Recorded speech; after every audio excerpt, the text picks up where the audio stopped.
నిత్య పూజలివివు నేరిచినను ప్రత్యక్షమైనట్టి పరమాత్మునికి నిత్య పూజలివివో.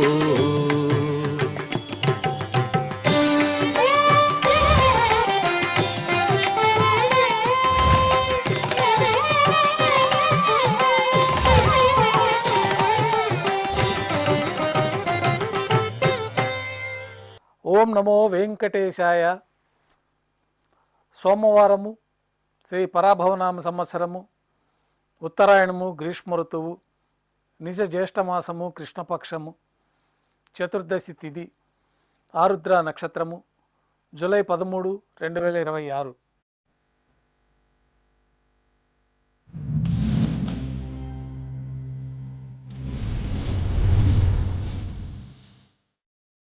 ప్రాతకాల నైవేద్యాల్లో భాగంగా అన్నప్రసాదాలు, పඤ్ఞారాలు నైవేద్యంగా సమర్పించి సాతుమూర పూర్తయిన తర్వాత భక్తులని సర్వదర్శనానికి అనుమతిస్తారు.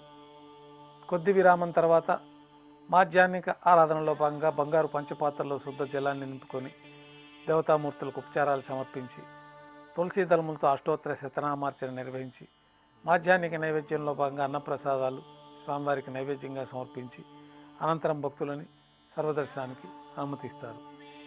ఉభయ దేవేలతో శ్రీ మలయప్ప స్వామివారు బంగారు తిరిచిపైన వేయించేస్తారు. మేళతాళాలతో ఊరేగింపుగా విమాన ప్రదక్షిణంగా సంపంగి ప్రాకారంలో కల కళ్యాణ మండపానికి చేరుకుంటారు. కళ్యాణోత్సవం ప్రారంభమవుతుంది.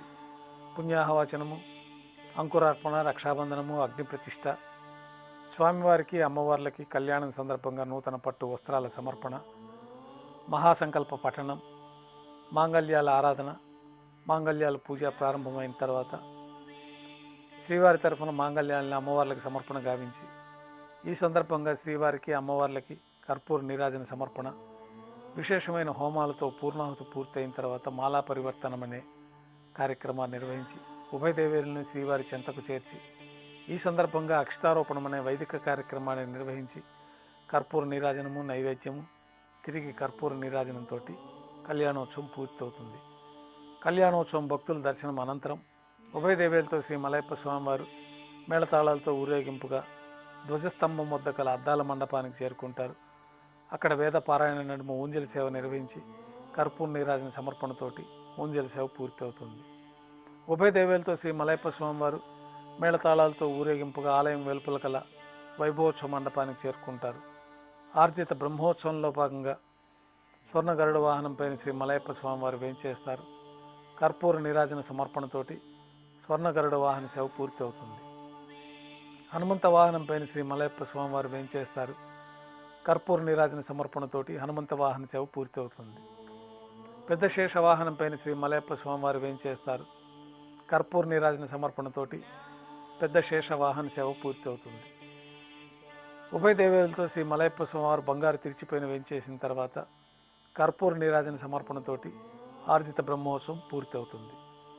సాయం సంధ్య వేళలో 1000 దీపాలతో అలంకరించబడి ఉన్న సహస్ర దీపాలంకరణ సేవ మండపానికి ఉభయ దేవేలతో శ్రీ మలయప్ప స్వామివారు మేళతాళాలతో ఊరేగింపుగా చేరుకుంటారు. వేదం, గానం, నాదం నడుమ సహస్ర దీపాలంకరణ సేవ నిర్వహించి నక్షత్ర నీరాజనము, కర్పూర నీరాజన సమర్పణతోటి దీపాలంకరణ సేవ పూర్తి చేసుకొని 4 తిరువీధులు ఉత్సవం జరుపుకుని భక్తులను అనుగ్రహించి ఆలయంలోకి చేరుకుంటారు. బంగారు వాకిల్లో ఉభయ దేవేలతో శ్రీ మలయప్ప స్వామివారికి నైవేద్యం సమర్పించి గర్భాలయంలో వేంచేస్తారు. వెంటనే రాత్రి తోమాల సేవ ప్రారంభమవుతుంది. ఉదయం సమర్పించిన పుష్పమాలికలన్నీ సళ్లింపు చేసుకొని గర్భాలయాన్ని శుద్ధి చేసుకొని బంగారు పంచపాత్రలో శుద్ధ తోయాన్ని నింపుకొని శ్రీ వైకానస భగవత్ శాస్త్రోక్తమైన విధానంలో మూలమూర్తికి, ఉత్సవమూర్తులకి ఉపచారాలు సమర్పించి కొత్త పుష్పమాలికలతోటి మూలమూర్తికి, ఉత్సవమూర్తులకి అలంకరణ జరిపి చతుర్వేద మంత్రాలతో మంత్రపుష్పాన్ని సమర్పించి నక్షత్ర నీరాజనము, కర్పూర నీరాజన సమర్పణతోటి రాత్రి తోమాల సేవ పూర్తవుతుంది. అష్టోత్తర శతనామాలతో అర్చన నిర్వహించి రాత్రి నైవేద్యంలో భాగంగా అన్నప్రసాదాలు, పඤ్ఞారాలు నైవేద్యంగా సమర్పించి తిరువీసి నైవేద్యం పూర్తయిన తర్వాత భక్తులని సర్వదర్శనానికి అనుమతిస్తారు. కొద్ది విరామం తర్వాత ఏకాంత సేవలో భాగంగా రాత్రి సమర్పించిన పుష్పమాలికలన్నీ సళ్లింపు చేసుకొని గర్భాలయాన్ని శుద్ధి చేసుకొని బంగారు పంచపాత్రలో బ్రహ్మ తిరువారాధన కోసమై బంగారు బిందెలోని తీర్థాన్ని సమర్పించి ఏకాంత సేవలో భాగంగా బంగారు పట్టు పాన్పు పైన శ్రీ భోగ శ్రీనివాసమూర్తి వారిని వెంచేపు చేసుకొని ఏకాంత సేవలో భాగంగా దారోష్ణమైన గోక్షీరము, జీడిపప్పు, ద్రాక్ష, కలకండ కలిపిన మిశ్రమాన్ని దేవతామూర్తులకి పండ్లు నైవేద్యంగా సమర్పించి కర్పూర నీరాజనంతో ఏకాంత సేవ పూర్తి అవుతుంది. ఓం నమో వెంకటేశాయ.